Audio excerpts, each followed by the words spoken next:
Friburgo Country Club comemora 60 anos em 2018 e nós estamos aqui para contar um pouquinho da sua história.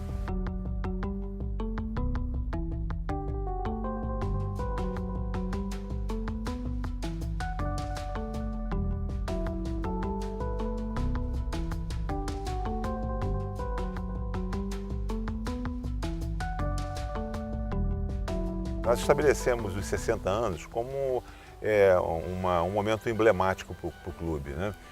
Os clubes sociais no país, eles vivem um momento não muito bom, um momento às vezes, para alguns, de decadência, aquela opulência de 60 anos, 70 anos atrás, quando os clubes foram criados para que você tivesse um processo de sociabilidade, onde as pessoas se encontravam. Naturalmente que a sociedade dinâmica foi mudando isso, né?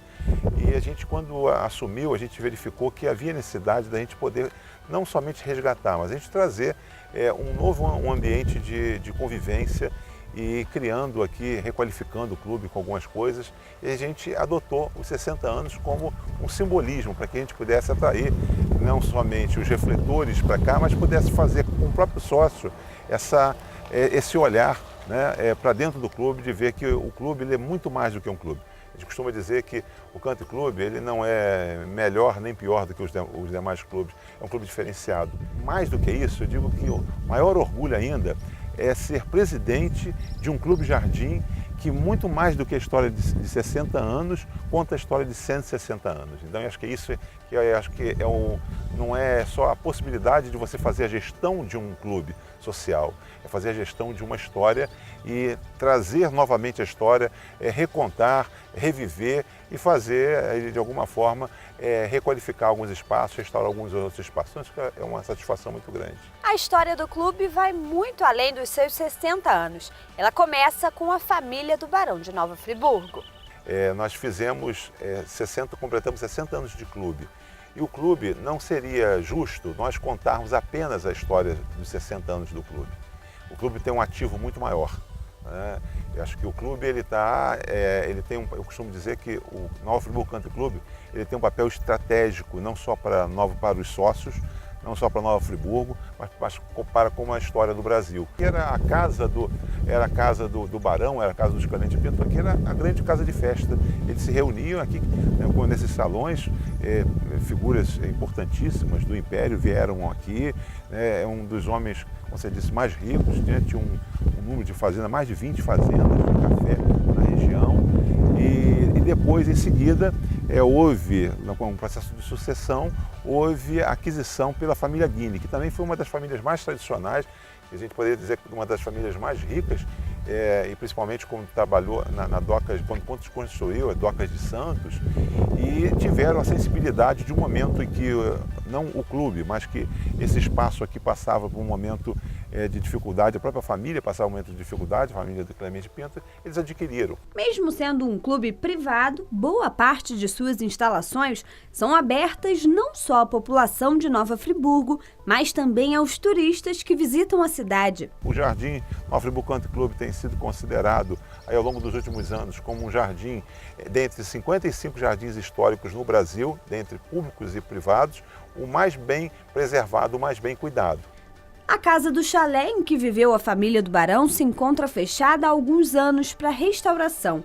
O clube tenta obter recursos para dar continuidade às obras. Quer dizer, nós tivemos o primeiro momento onde isso aqui foi muito celebrado, quando da família dos Clemente Pinto, né, quando se criou aqui a casa que eles chamavam de casa de festa, onde faziam as grandes recepções aqui, mas com um processo natural, né, houve uma certa decadência e quando a família Guinle comprou, estavam numa situação bastante fragilizada. Eles tiveram que fazer um trabalho de restauro e coincidiu que na época a família Guinle também construía no Rio o Palácio Laranjeiras, que com certeza eles transformaram aquilo e gostariam de fazer num dos palacetes mais belos do país. Eles tinham essa intenção de fazer isso e, ao mesmo tempo, praticamente começaram a fazer o processo de restauro e preservação. É importante dizer que nesse trabalho técnico de restauração,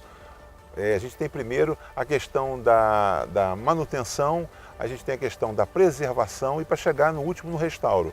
É sempre bom e sempre importante dizer que a gente não deveria chegar no restauro porque é o último momento. Quer dizer, o restauro quando você faz é quando a manutenção não foi feita, quando a preservação não foi bem feita e hoje nós estamos vivendo quase o seguinte momento.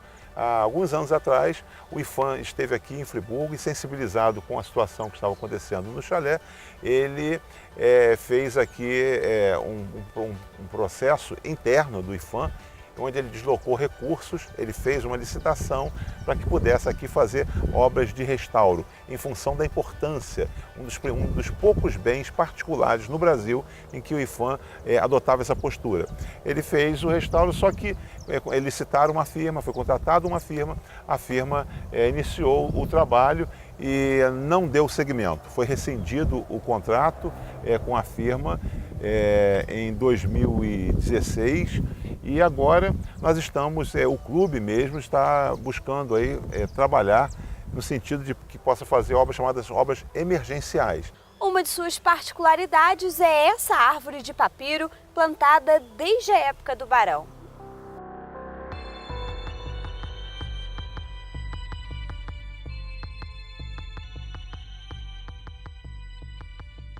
Você trazer uma criança aqui e que possa estar estudando, né? E falando da história do mundo, quando você fala no papiro, né? Quando você fala da história da escrita, onde você tem alguns museus, né? Os principais museus do mundo, você tem um papiro lá com descrições, né? E com desenhos, você ter aqui em Nova Friburgo a condição de ter acesso a isso, acho que isso é profundamente educativo. Nós estamos trazendo um trabalho agora para esse próximo mandato, que nós vamos convidar escolas, principalmente escolas públicas, para que possam vir conhecer com visita guiada, um tour guiado histórico para aqui dentro, com a nossa historiadora, para que possa curtir, apreciar e, com certeza, a palavra que eu gosto muito é pertencimento. Eu acho que o Friburgo tem muita coisa boa e eu acho que mas acima de tudo, acho que o friburguense tem que se conhecer primeiro para que ele possa depois falar da sua cidade. Nós temos muita coisa para a gente mostrar e conhecer ainda em Nova Friburgo. Outra particularidade é que foi exatamente nesse clube, plantado pela primeira vez no Brasil, a batata baroa, que tem o seu nome relacionado à baronesa Ambrosina, nora do barão de Nova Friburgo. Como ela adorava esse tubérculo, ao invés de batata da baronesa, os escravos se referiam como a batata da baroa.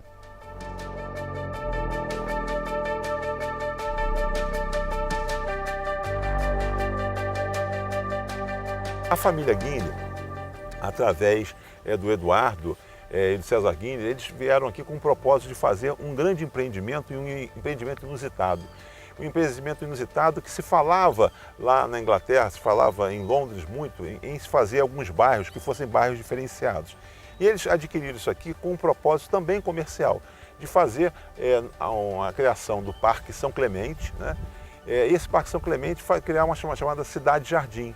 E a Cidade Jardim, onde seriam casas com grandes lotes, grandes áreas de terras, né?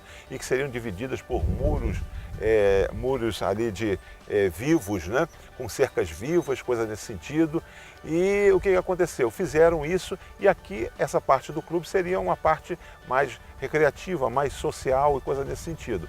O que aconteceu? Aconteceu que eles venderam esses lotes, esse grande empreendimento, e venderam em parcelas mensais sem juros.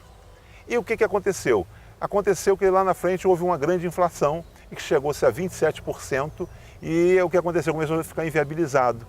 E aí, em seguida, o Nova Friburgo Country Club é criado e aí a gente começa a contar então no terceiro livro que vai ser lançado, está sendo lançado agora em janeiro, a história dos 60 anos do clube, de toda essa saga aí ao longo desses anos. O clube é o principal destino das pessoas quando buscam sites de visitação turística na cidade.